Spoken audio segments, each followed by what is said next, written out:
Well, without further ado, since this is also going to go up on YouTube, I'll go ahead and get started.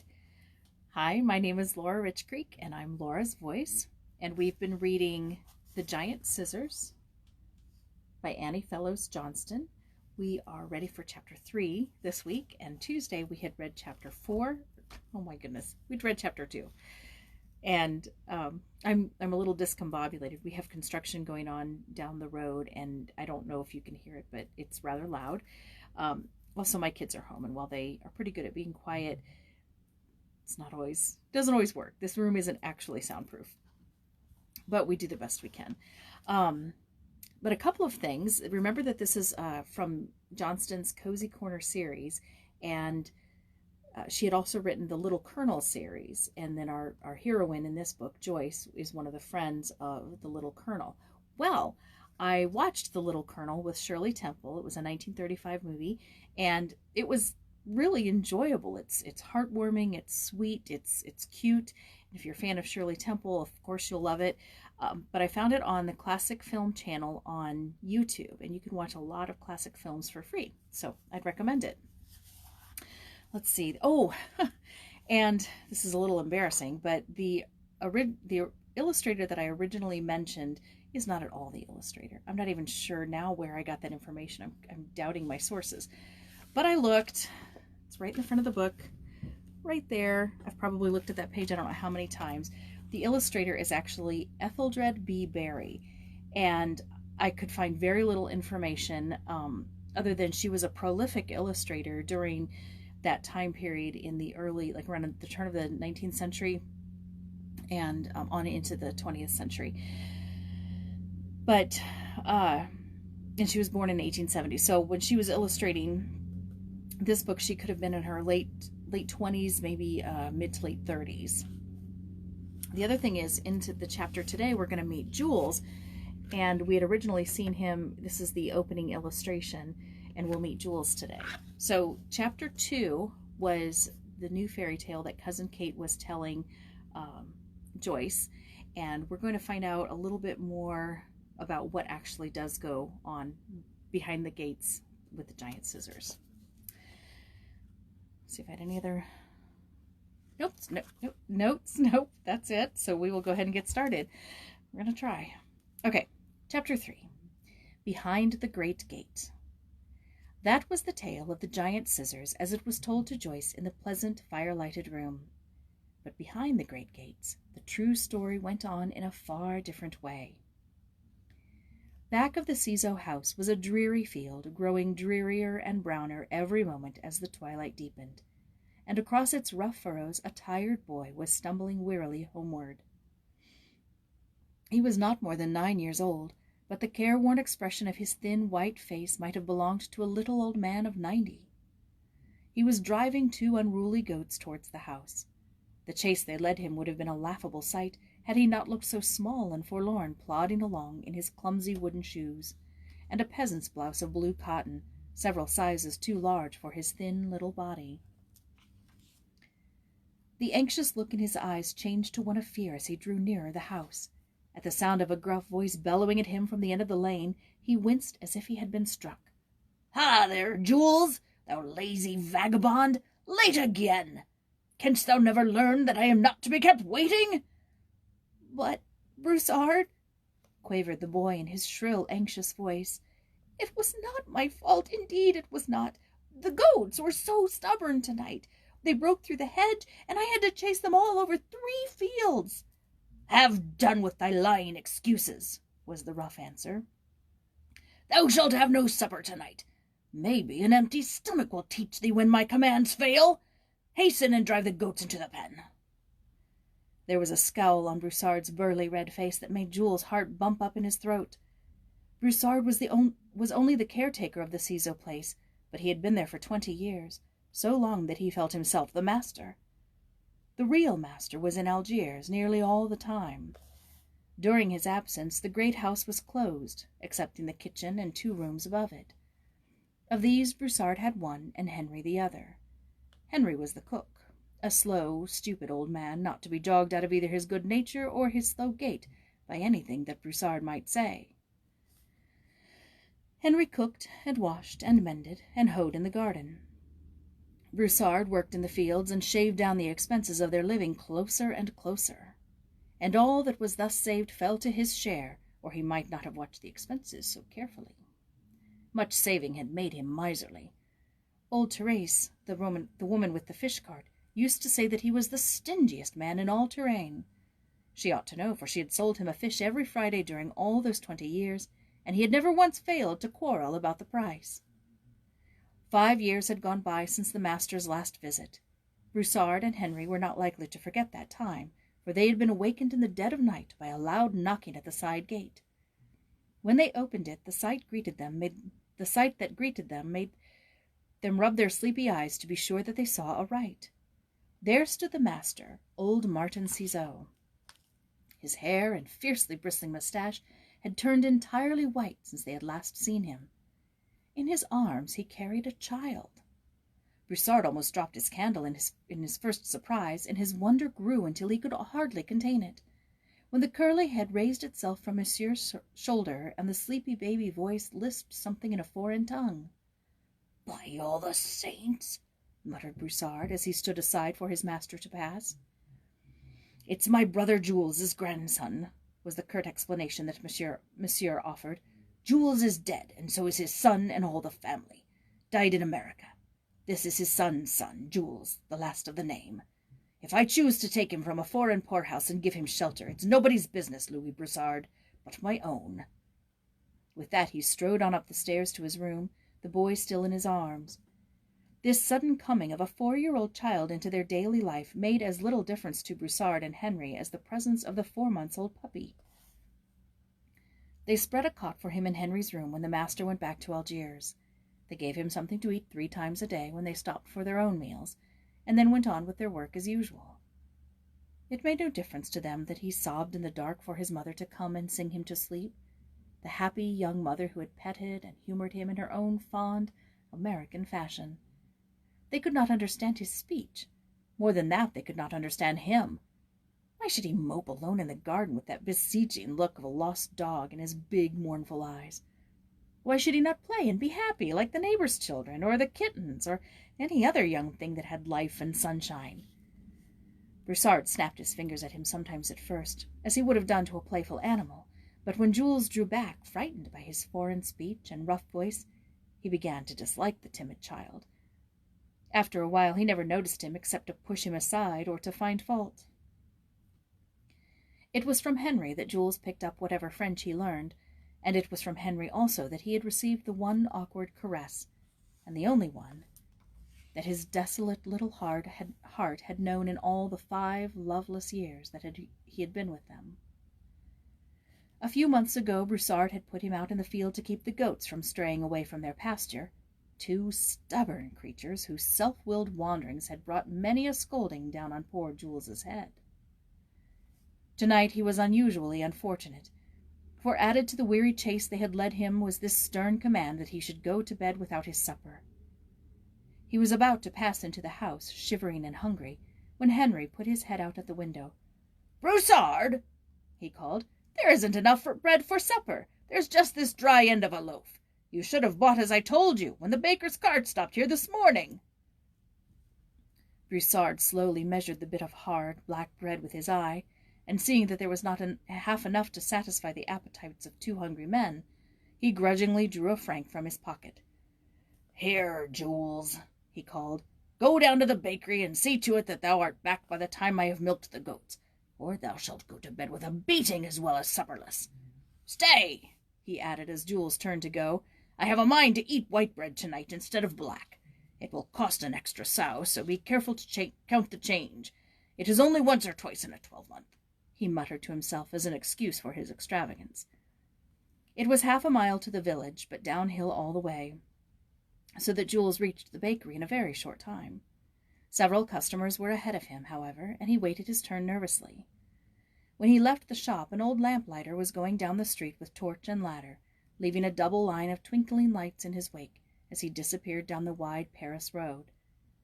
Jules watched him a moment and then ran rapidly on. For many centuries the old village of Saint Symphorien had echoed with the clatter of wooden shoes on its ancient cobblestones. But never had footfalls in its narrow, crooked streets kept time to the beating of a lonelier little heart. The officer of customs at his window beside the gate that shuts in the old town at night nodded in a surly way as the boy hurried past. Once outside the gate, Jules walked more slowly, for the road began to wind uphill. Now he was out again in the open country, where a faint light lying over the frosty fields showed that the moon was rising. Here and there lamps shone from the windows of houses along the road. Across the field came the bark of a dog, welcoming his master. 2 old peasant women passed him in a creaking cart on their glad way home. At the top of the hill, Jules stopped to take breath, leaning for a moment against the stone wall. He was faint from hunger, for he had been in the field since early morning, with nothing for his midday lunch but a handful of boiled chestnuts. The smell of the fresh bread tantalized him beyond endurance. Oh, to be able to take a mouthful, just one little mouthful of that brown, sweet crust. He put his face down close and shut his eyes, drawing in the delicious odor with long, deep breaths. What bliss it would be to have that whole loaf for his own. He, little Jules, who was to have no supper that night. He held it up in the moonlight, hungrily looking at it on every side. There was not a broken place to be found anywhere on its surface, not one crack in all that hard, brown glaze of crust from which he might pinch the tiniest crumb. For a moment, a mad impulse seized him to tear it in pieces and eat every scrap, regardless of the reckoning with Broussard afterwards. But it was only for a moment. The memory of his last beating stayed his hand. Then, fearing to dally with temptation, lest it should master him, he thrust the bread under his arm and ran every remaining step of the way home. Broussard took the loaf from him and pointed with it to the stairway, a mute command for Jules to go to bed at once. Tingling with a sense of injustice, excuse me, the little fellow, oh no, there's a phone call coming in now. Frustrating.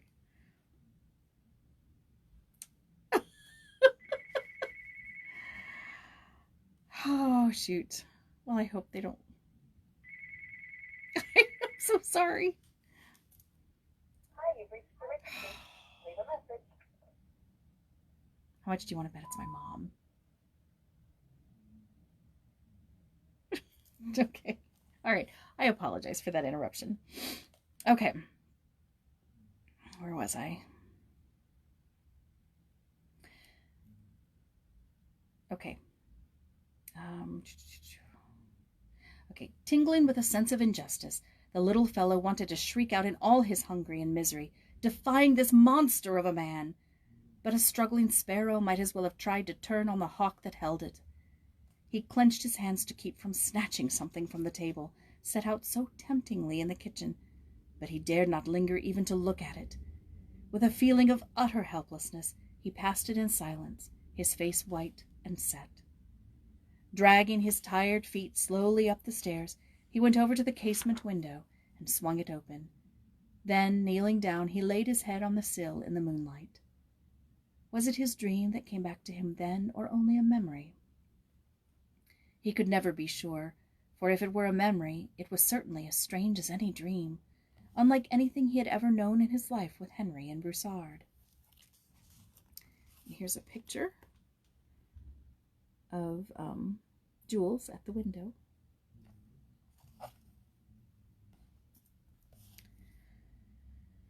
Night after night he had comforted himself with the picture that it brought before him.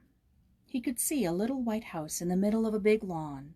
There were vines on the porches, and it must have been early in the evening, for the fireflies were beginning to twinkle all over the lawn, and the grass had just been cut, for the air was sweet with the smell of it.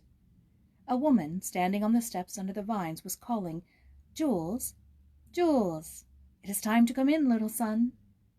But Jules, in his white dress and shoulder knots of blue ribbon, was toddling across the lawn after a firefly. Then she began to call him another way. Jules had a vague idea that it was a part of some game that they sometimes played together. It sounded like a song, and the words were not like any that he had ever heard since he came to live with Henry and Broussard. He could not forget them, though. for had they not sung themselves through that beautiful dream every time he had it? Little boy blue, oh, where are you? Oh, where are you? He only laughed in the dream picture and ran on after the firefly.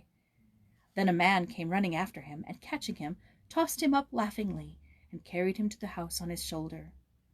Somebody held a glass of cool, creamy milk for him to drink, and by he was in a little white nightgown in the woman's lap.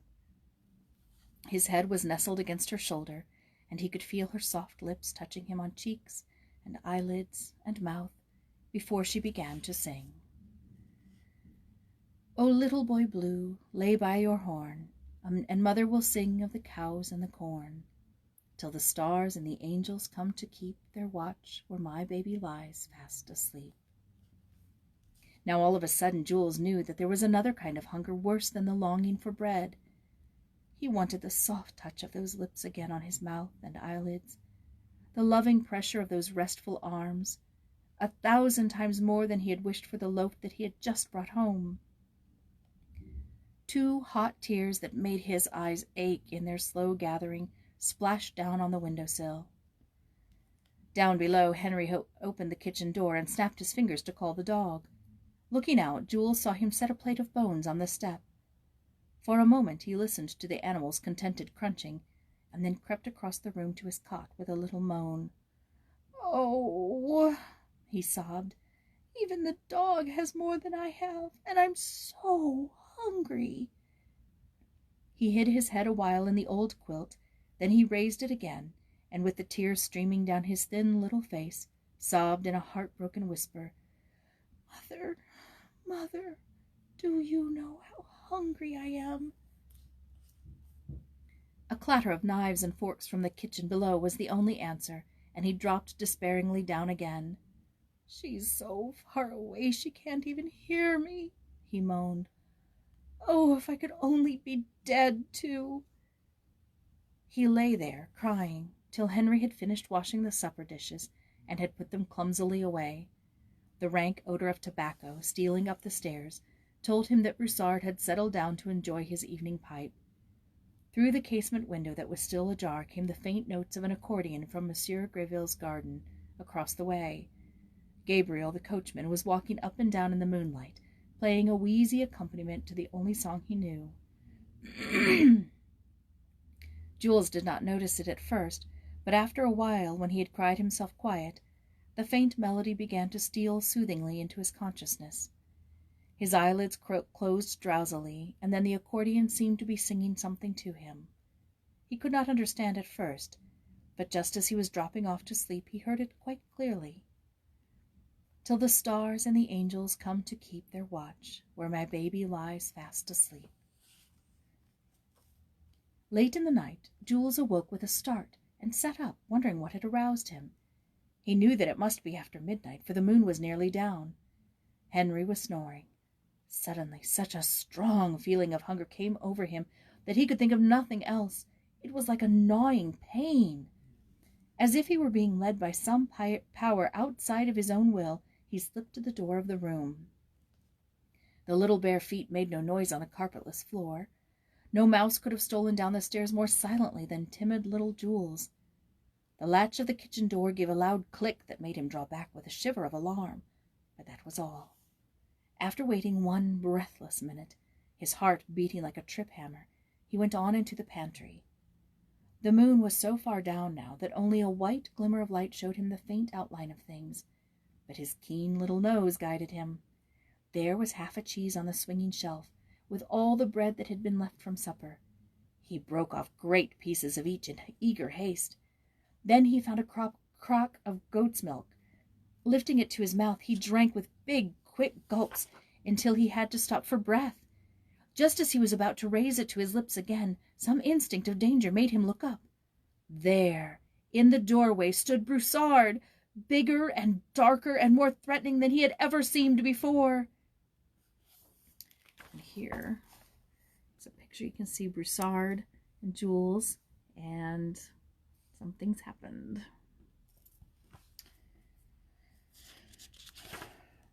A frightened little gasp was all that the child had strength to give.